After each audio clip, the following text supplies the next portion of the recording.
Ẹ̀yin èèyàn ilé, èwo lẹ ṣe ẹ káàbọ̀ sí Mashola Gist TV. Happy Friday to you all. Ẹ kú Jímọ̀ ẹ̀yin Mùsùlùmí. Bí a ṣe ń lọ sí mọ́ṣáláṣí ta ló ń gbàdúrà sọ́lọ́run. Ọlọ́run Elédùmarè á gbọ́ àdúrà wa o. Gbogbo ẹ̀yin tẹ̀ ń ṣe ọjọ́ ìbí lónìí mo kí yín ẹ kú ọdún ẹ kú ìyèdún. Ẹ̀mí yín á ṣe púpọ̀ ọdún láyé. Gist wa ti tèní ibi tá a sọ dé lánàá náà láti máa bèrè. Ẹ mọ̀ pé a sọ̀rọ̀ nípa bí bàbá wéré ńlá bí wọ́n ṣe bẹ̀rẹ̀ sí í ra àwọn nǹkan tí àwọn agbébọn yìí wá bàjẹ́ nínú church Queen Naomi bí wọ́n ṣe bẹ̀rẹ̀ sí í rà fún wọn.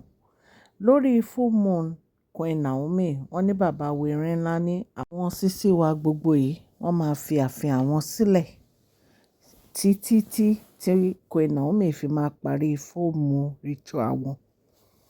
Wọ́n ní tí Queen Naomi bá parí full moon ritual wọn, wọ́n lè padà wá. Ṣùgbọ́n láì parí full moon ritual wọn, wọ́n ní láti fi ààfin àwọn sílẹ̀ nítorí gbogbo àwọn nǹkan tí ó ń ṣẹlẹ̀ allegedly bí a ṣe gbọ́.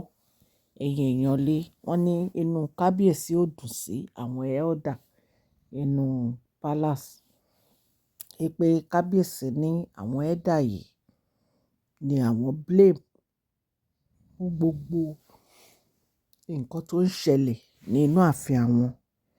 Pé àwọn ni wọ́n ń support àwọn àǹtí wa gbogbo yìí. Pé àwọn ni wọ́n ń fún àwọn àǹtí wa gbogbo yìí ní ààyè àti ní ọ̀rọ̀ láti máa sọ̀rọ̀ sísọ nínú ààfin àwọn. Wípé gbogbo nǹkan tí àwọn àǹtí wa gbogbo yìí ò mọ̀, wípé àwọn elder yìí ló sọ gbogbo ẹ̀ fún wọn pátápátá. Wọ́n ní inú kábíyèsí ò dùn sí àwọn elder yìí o. Nǹkan tí a gbọ́ nìyẹn. Ẹ̀yin náà mọ̀ wípé gbogbo ìgbà tí Queen Naomi tí wọ́n ń wá sí inú ààfin bàbá wéré. Lẹ́yìn ìgbà tí Queen Naomi kúrò nínú ààfin kábíyèsí, ẹ mọ̀ pé wọ́n ní wọn ò gbọdọ̀ rí àwọn àti bàbá wéré ńlá pọ̀. Wípé níta àfìgbà tó bá parí full moon ritual wọn. Ṣé ẹ mọ̀ pé àwọn sísí wa gbogbo yìí ò mọ̀ ń pa ọ̀rọ̀ yìí tẹ́lẹ̀. Wọ́n ní àwọn elder yìí ló jẹ́ kán mọ̀. Ṣó ti yé yín ẹ̀yin ará ilé, wọ́n ní àwọn elder yìí ló jẹ́ kán mọ̀. Wọ́n ní ara àwọn nǹkan tí bàbá wéré ńlá ní àwọn elder yìí àwọn náà fa gbogbo nǹkan tí ó ń ṣẹlẹ̀ tó jẹ́ kí àwọn sísí wa gbogbo yìí kó máa behave báyìí. Ẹ mọ̀ pé tí àwọn sísí wa gbogbo yìí tán bá ti fún àwọn elder yìí lówó, gbogbo àwọn nǹkan tí ò yẹ kí wọ́n mọ̀ ni wọ́n máa ń mọ̀. Nǹkan tá a gbọ́ nìyẹn o ẹ̀yin èèyàn lé.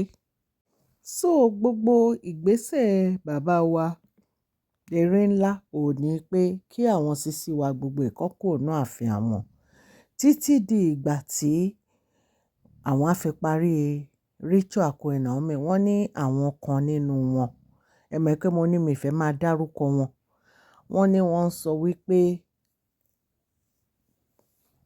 àwọn tí wọ́n fa wàhálà yìí ló yẹ kí bàbá wéré ńlá kọjú sí.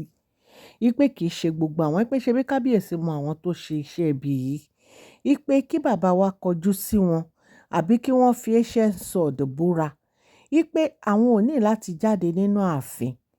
Wípé ancient sword yẹn gangan ló yẹ káwọn fi búra lẹ́yọ kọ̀ọ̀kan. Wípé ìgbà táwọn bá fi ancient sword búra, ẹni tó bá ṣà ṣe nǹkan burúkú, ancient sword ṣà máa mú mọ́lẹ̀. Wọ́n ní ìkan nínú wọn ló sọ bẹ́ẹ̀. Wọ́n ní wọ́n ní nǹkan tí bàbá wéré ńlá sọ ò ní wípé kí wọ́n kúrò nínú ààfin, kí wọ́n máa lọ títí dìgbà tí Queen Naomi á fi parí full moon ritual wọn. Torí wọn ò mọ gbogbo àwọn tí wọ́n ń gbé àwọn ọwọ́ yìí. Bóyá nítorí ẹ ni bàbá wéré ńlá fi sọ bẹ́ẹ̀. Ẹ̀yin náà ṣá mọ̀ wípé àtìgbà tí Queen Naomi ti bẹ̀rẹ̀ full moon ritual yìí, oríṣiríṣi nǹkan lárí tó ń ṣẹlẹ̀ nínú ààfin. Bí a ṣe gbọ́, wọ́n ní bàbá wéré ńlá ní àwọn ò ń ṣe ẹni tó jẹ́ pé ó yẹ kó kó ìyàwó jọ. Wípé àwọn elder yìí ló ti àwọn tí àwọn fi di ẹni tí ó ń kó ìyàwó jọ. Wípé ẹlẹ́dàá wọn kò yan ìyàwó púpọ̀. Wípé ìyàwó ẹyọ kan ni Ọlọ́run yàn má wọn. Wípé ìtorí ẹ̀ àwọn ò fẹ́ fẹ́ ìyàwó kankan ju ẹyọ kan lọ. Wípé ṣùgbọ́n gbogbo àwọn nǹkan tó ń ṣẹlẹ̀ yìí táwọn fi di ẹni tó ń kóbìnrin jọ yìí, wípé àwọn ẹ̀dá yìí ló ti àwọn sí. Pé wọ́n ní ọba kì í níyàwó kan, oríṣiríṣi nǹkan náà ní bàbá wèrè ńlá sọ. Wọ́n ní inú bàbá wèrè ńlá ò dùn. Ẹ̀yin èèyàn lé, kò sí bí inú bàbá wèrè ńlá ṣe máa dùn. Nítorí gbogbo nǹkan tó ń ṣẹlẹ̀ nínú ààfin yìí. Ìtorí ẹ̀ lẹ́rí pé tí wọ́n kábíyèsí adjust gbogbo ìrìn wọn, ẹ rí pé wọ́n mú àwọn sísí wa gbogbo yìí jáde mọ́. Ẹ rí pé wọ́n mú wọn jáde mọ́, wọ́n máa ń dá jáde ni. Gbogbo àwọn nǹkan tó ń ṣẹlẹ̀ yìí bíi pẹ́pẹ́dẹ̀m, nǹkan tí ò jẹ́ kó máa mú wọn jáde mọ́ nìyẹn. Tó fi rọra ń jókòó wọn sí ibi òde tán bá lọ wọ́n ń dá lọ ni. Ìyẹn dẹ̀ pọ́n wọn lé gan-an ni.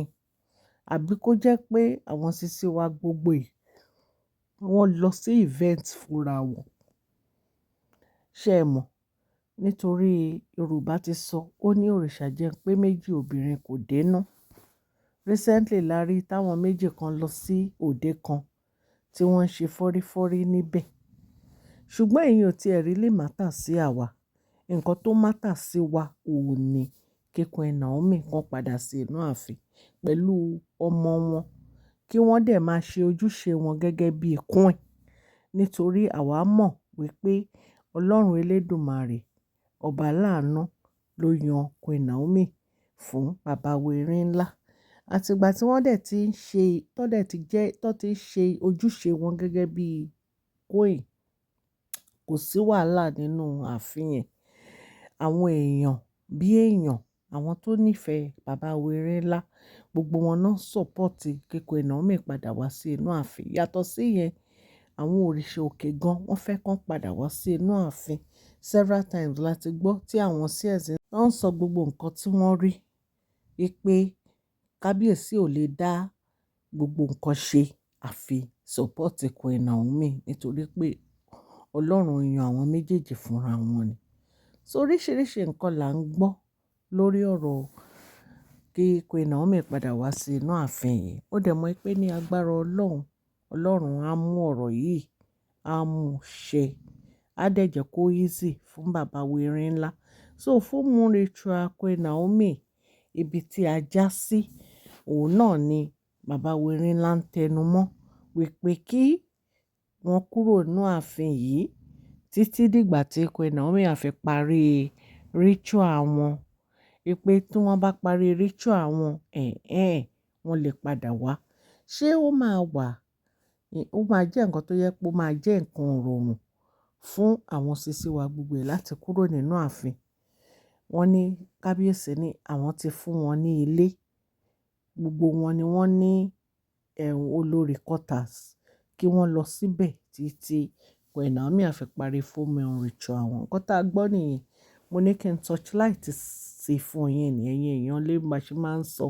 Allegedly ní gbogbo àwọn nǹkan tá a wá sọ. Àbá bàbá wèrè ńlá gbé inú ààfin o. Mo dúpẹ́ lọ́wọ́ gbogbo etí tó ń gbọ́ mi ní ilé lóko àti lẹ́yìn odi. Ọlọ́run Elédùmarè ọba láàánú á wà pẹ̀lú gbogbo yín. Gbogbo ẹ̀yin tí ẹ̀ ń ṣe ọjọ́ ìbí lẹ́ni mo tún kí yín lẹ́ẹ̀kan sí ẹ kú ọdún, ẹ kú ìyèdùn ẹ̀mí yín á ṣe púpọ̀ ọdún láyé.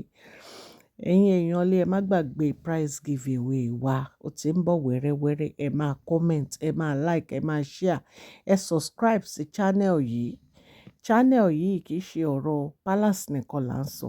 À ń sọ àwọn ọ̀rọ̀ tó jẹ́ pé ó lè kọ́ wa lẹ́kọ̀ọ́. Ẹ̀kọ́ là ń kọ́ lórí channel yìí. So ẹ subscribe lẹ́ẹ̀kọ̀ọ̀kan. Ẹ máa gbọ́ gbogbo àwọn politics àti gbogbo àwọn nǹkan tó jẹ́ pé ó ń ṣẹlẹ̀ ní agbègbè orílẹ̀-èdè bàbá wa ní ilẹ̀ Nàìjíríà. Bí ọ̀rọ̀ àwọn celebrities yàtọ̀ sí yẹn, ọ̀rọ̀ àwọn ẹlòmíì gan wà tó jẹ́ pé a máa ń mú wá láti dá ara wa lẹ́kọ̀ọ́. Ẹ subscribe. Ọlọ́run Elédùmarè ọba láàánú á wà pẹ̀lú gbogbo. Mo dúpẹ́ lọ́wọ́ gbogbo ẹ̀yin subscribers. Ọlọ́run á bá mi gbọ́wọ́ yín sókè. Ẹ ní tọrọ jẹ, ẹ ní tọrọ ọmọ ẹni ẹlẹ́ni ò ní gbà ṣe yín ṣe. Please share this video, like and subscribe. God bless you all. Mashola Gist TV. Love you all.